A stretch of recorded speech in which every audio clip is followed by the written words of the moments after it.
up and the first thing we did was wreck diving. The dinghy was sunk. James went in, attached the main halyard to it, and I was supposed to winch it up.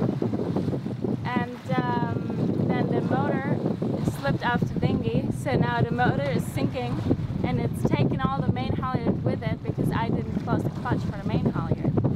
And so this little thing of the dinghy sinking is just turning into this whole show.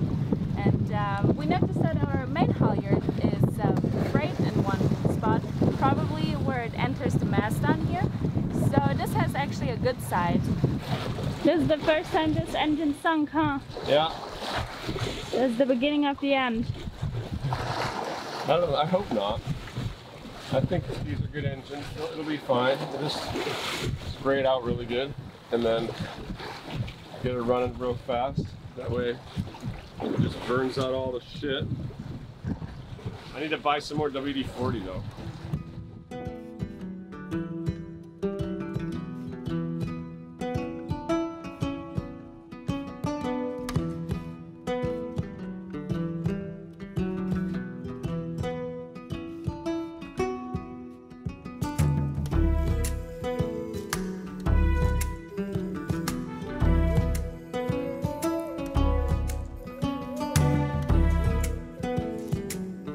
This is one way to start your day. At least, it can only get better now.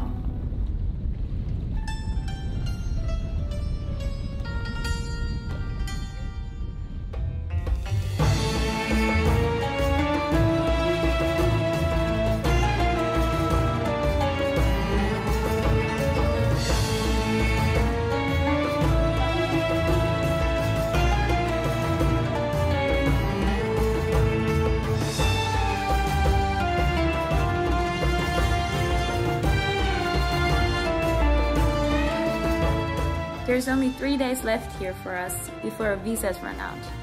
We still have to finish installing the new autopilot, and there's still a lot of stuff we want to see before leaving.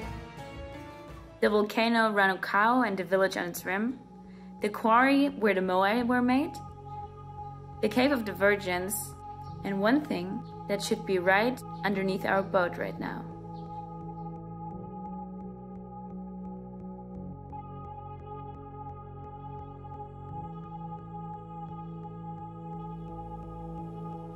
After searching around a little in the anchorage of Hangaroa, we finally found it.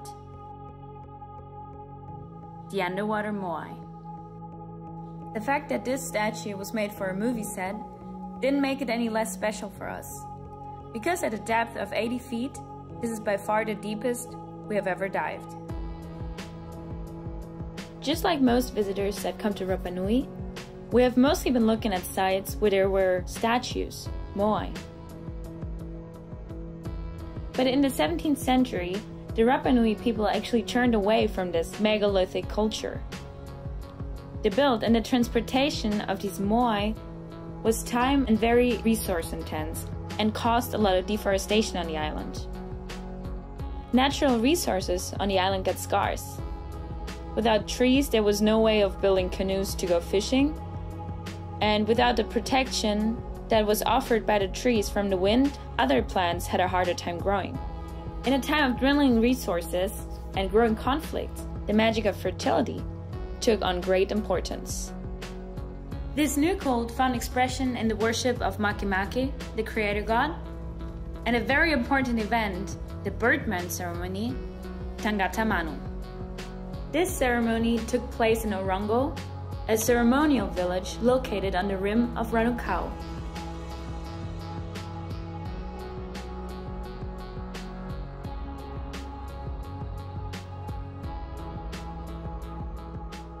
This was the ceremonial spot that they had the Birdman competition every year.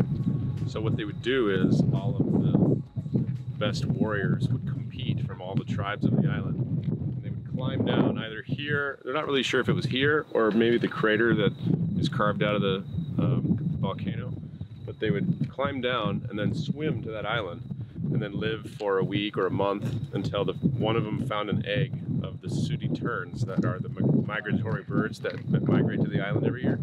And he would come back and probably climb back up with the egg in his mouth and he would be deemed the champion, and he would be a recluse for a year, and his tribe would be exalted, and he would live up here with the priests, and it was a big deal for those tribes. This would be a daunting task because it is vertical down. I mean, I think we're at 300 meters, so it's about 1,000 feet down vertical climbing, both up and down. And then behind me is the houses that would house the people that were waiting for the champion to come back for the Birdman competition. So during this ceremony, people would live up here for a week or two, and come and check it out. Check out the digs. It's pretty tight. So I don't know if you can see, but it's probably another 6 feet inside that little cave. Yeah.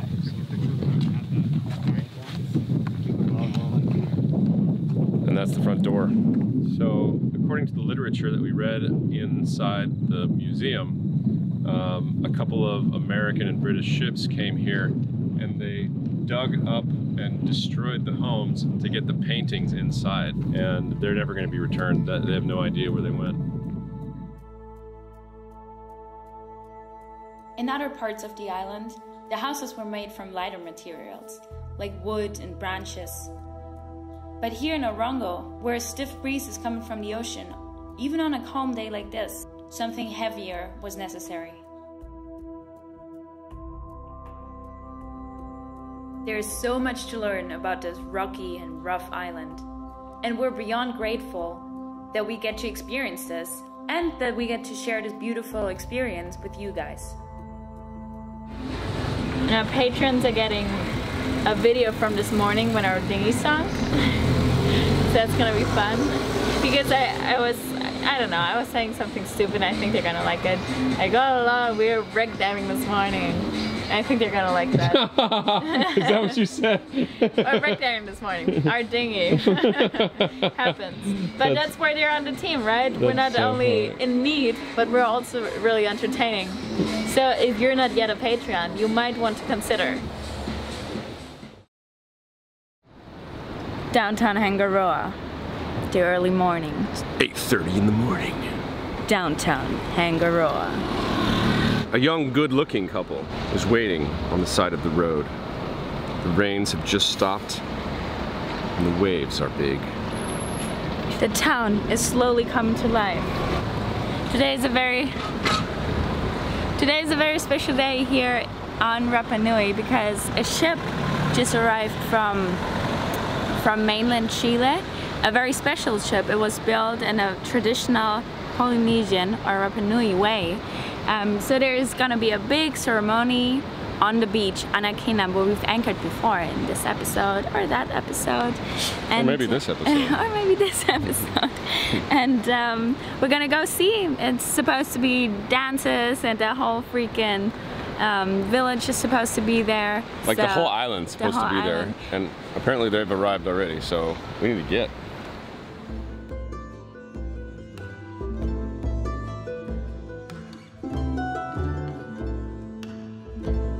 A couple of young Rapa Nui people had gone abroad to different Polynesian islands, such as the Marquesas, New Zealand, and Hawaii, to learn more about their shared Polynesian culture. This was the day they returned on a sailboat constructed in southern Chile in the traditional Polynesian way.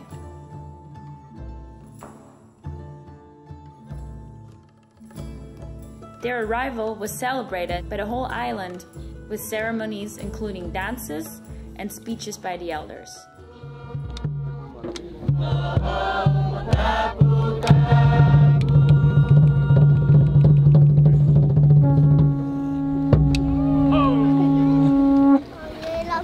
Maururut baranga tempuana mana tahia hanga oku hakaronga hama tmeu taimana topahanga otera mama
festivities, there was a great feast offered by the family living on this part of the island.